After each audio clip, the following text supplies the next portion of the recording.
শরীয়তপুরের জাজিরায় আধিপত্য বিস্তারকে কেন্দ্র করে দুপক্ষের মধ্যে ব্যাপক সংঘর্ষ হয়েছে। এই সময় শতাধিক ককটেল বিস্ফোরণ হয়। সংঘর্ষে জড়িত দুপক্ষই ক্ষমতাসীন দলের রাজনীতির সাথে জড়িত। মারামারিতে গুরুতর আহত 4 জন। এলাকার পরিস্থিতি থমথমে। সিলন ফ্যামিলি ব্লেন্ডের কড়ালিকার আর সতেজ স্বাদের পারফেক্ট ব্লেন্ডে স্বপ্নেরা মেলুক টানা। দেশীয় অস্ত্র আর হাতবোমা নিয়ে খোলা মাঠে হাজির দুপক্ষ। একের পর এক ককটেল বিস্ফোরণ। রণক্ষেত্রে পরিণত হয় শরীয়তপুরের জাজিরার সারেংকান্দি এলাকা।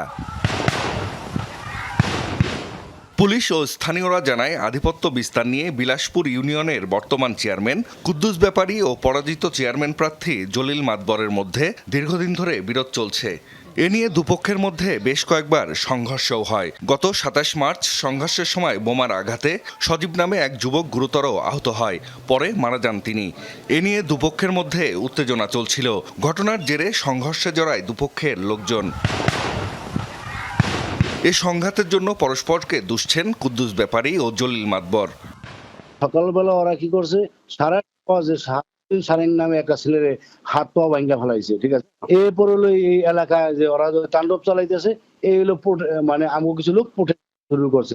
জলিল মাতবরের লোক আনছে কয়েক গ্রামের থেকে, এই লোকগুলি মারামারি করার লেগে এই সকালবেলা সারেঙ্গাদির মোড়ে পারিবারিক একটা ঘটনা ঘটছে, দোনো পক্ষে পিটাপিটি করছে। পরিপ্রেক্ষিতে এবার আমাদের বাড়ি পর্যন্ত আইসা পড়ছিল লোকজন, পুলিশও দেখছে। পরবর্তী দুই গ্রুপে মারামারি হয়েছে এই আর কি। আর আমাদের একজন রোগী মুমূর্ষু অবস্থা আছে হাসপাতালে। ঘটনাটি খতিয়ে দেখছে পুলিশ। জড়িতদের ধরতে চলছে অভিযান। আমরা সঙ্গে সঙ্গে ঘটনাস্থলে যে দুই পক্ষকে নিবৃত করার চেষ্টা করি, কিন্তু ঘটনাস্থলে পৌঁছানোর আগেই দুই পক্ষের 4 জন লোক আহত হয়েছে এবং এখানে বেশ কিছু ককটেল বিস্ফোরণ করছে এবং কিছু বাড়িঘর ভাঙচুর হয়েছে। সংঘর্ষের পর এলাকার পরিস্থিতি থমথমে। মোতায়েন রয়েছে অতিরিক্ত পুলিশ সদস্য। জাহিদ হাসান, যমুনা নিউজ।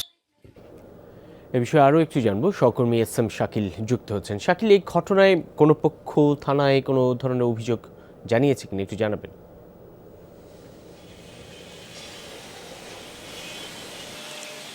দেখুন, সকালে কিন্তু সংঘর্ষের ঘটনা ঘটে। সেই ঘটনায় কিন্তু 4 জন আহত হয় এবং 4 জনকে কিন্তু এখন ঢাকায় রেফার করা হয়েছে, এমনটাই আমরা জেনেছি। তবে এই ঘটনায় এখন পর্যন্ত কিন্তু থানায় অভিযোগ করা হয়নি। তবে আমরা যতটুকু জানতে পেরেছি যে থানায় অভিযোগ হবে, এটাই কিন্তু আমরা এখনো জানতে পেরেছি। তবে পুলিশ যারা রয়েছেন, দায়িত্বরত যে ওসি রয়েছেন, তিনি কিন্তু আমাদের জানিয়েছেন যে অভিযোগ হওয়ার পরেই কিন্তু তারা বিষয়টি গুরুতরভাবে আমলে নেবেন। তবে এই ঘটনা কিন্তু এই প্রথম না, এর আগেও কিন্তু এরকম কয়েকবার সংঘর্ষের ঘটনা ঘটেছে। গত 27 মার্চ কিন্তু সেই বর্তমান যে চেয়ারম্যান রয়েছেন কুদ্দুস ব্যাপারী এবং যে জলিল মাতবর, তাদের মধ্যে কিন্তু তাদের সমর্থকদের মধ্যে কিন্তু সংঘর্ষের ঘটনা ঘটে। সেখানে কিন্তু একজন যুবলীগ নেতা কিন্তু বোমার আঘাতে আহত হয়েছিলেন। সেই নেতা কিন্তু চিকিৎসারত অবস্থায় 5 দিন পরে মারা গিয়েছিলেন। সেই ঘটনাকে কেন্দ্র করেই নাকি আজকে এই সকালে সেই সংঘর্ষটা বাধে, এমনটাই আমরা জানতে পেরেছিলাম। তবে এই মূলত 2021 সালে যেই নির্বাচন হয়েছিল, ইউনিয়ন পরিষদ নির্বাচন, সেই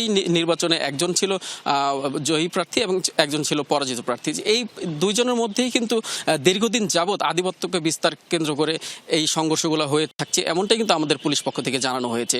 রবিন, তবে আমরা আরেকটু জানিয়েছি যে জানাতে চাই যে এইরকম বোমা বা অন্যান্য যেই সংঘর্ষের ঘটনা, এটা কিন্তু প্রায়ই হয়ে থাকে এই জাজিরা বিলাসপুরে। তবে এখানে কিন্তু এখনো পর্যন্ত আমরা দেখিনি পুলিশ কাউকে আটক করতে পেরেছে। তবে তারা কিন্তু অভিযান চালাচ্ছেন, এরকমটাই আমাদেরকে বলেছেন। রবিন, অনেক অনেক ধন্যবাদ সহকর্মী এস.এম. শাকিল।